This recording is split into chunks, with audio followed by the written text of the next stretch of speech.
Assalamu alaikum, beaucoup. Plus j'avance dans la campagne à l'intérieur du Sénégal, plus évident est le désir de changement des populations sénégalaises. dañu ne ma candidat wu Benno Bokk Yaakaar bi mu fi jaaree daf ni fii lépp sotti na. Mais je pense que démenti bi gën a wóor mooy bi ngeen ko jox avec cette mobilisation exceptionnelle. kontaan naa trop ci taxawaayu coalition bi fii li ngeen ñu wan leeral na ne yéen pare ngeen pour que dès le premier tour le changement intervienne. dama tënk ci benn programme spécial puisque jàmbat bi benn la fu ma fi dem c'est la même chose. Il y a au moins 5 services sociaux de base yoo xam ni nit ñëpp ñoo ngi koy jàmbat au niveau de tous les terroirs.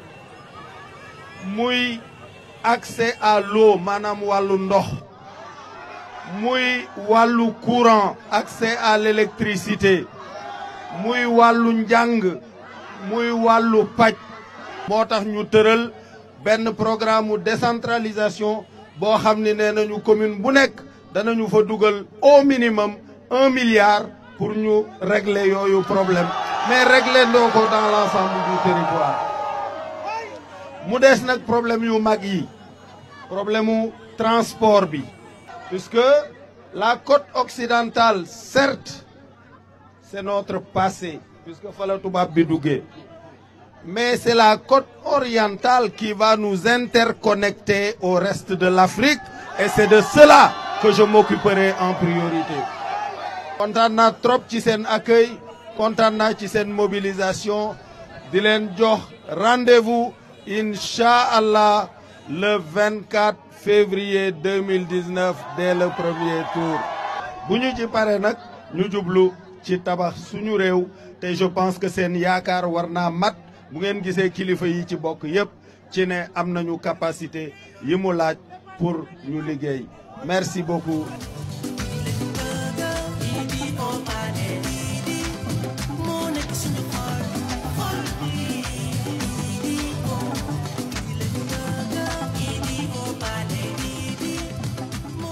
Assalamu alaikum, mbokku Tambacounda. En parcourant les rues de Tamba, aux côtés de la jeunesse de Tamba, des femmes de Tamba, j'ai pu mesurer le degré d'ancrage, des vertus de refus, de résistance, de préférence de l'honneur à l'argent, parce que la mobilisation a été exceptionnelle. gars yi ñëw nañ fi mais seen xaalis mënu leen a jënd.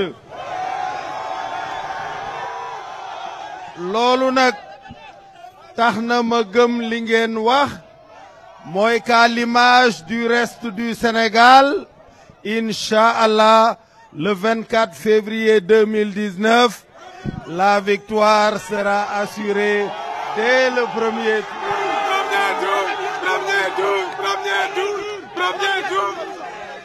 Premier tour ngeen wax, parce que cette région, cette immense zone du Sénégal oriental a été oubliée dans les programmes de développement du gouvernement sortant. Le chômage vous envahit. Le système éducatif est par terre.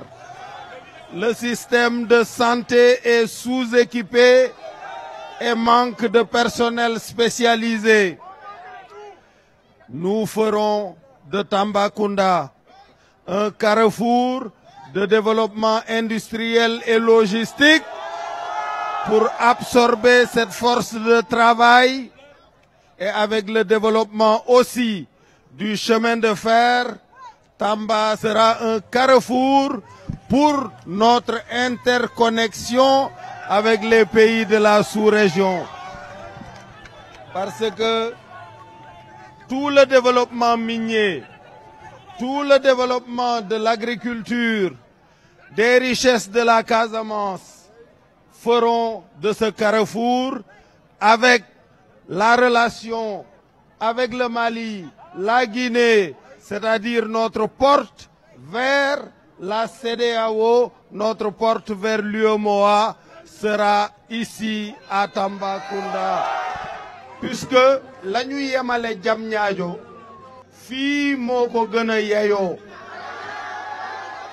Donc na seen xel dal dès le premier tour Inch'Allah ñu régler la situation jële fi ñi fi nekk instaurer un programme de développement qui absorbera cette formidable jeunesse de Tambacounda.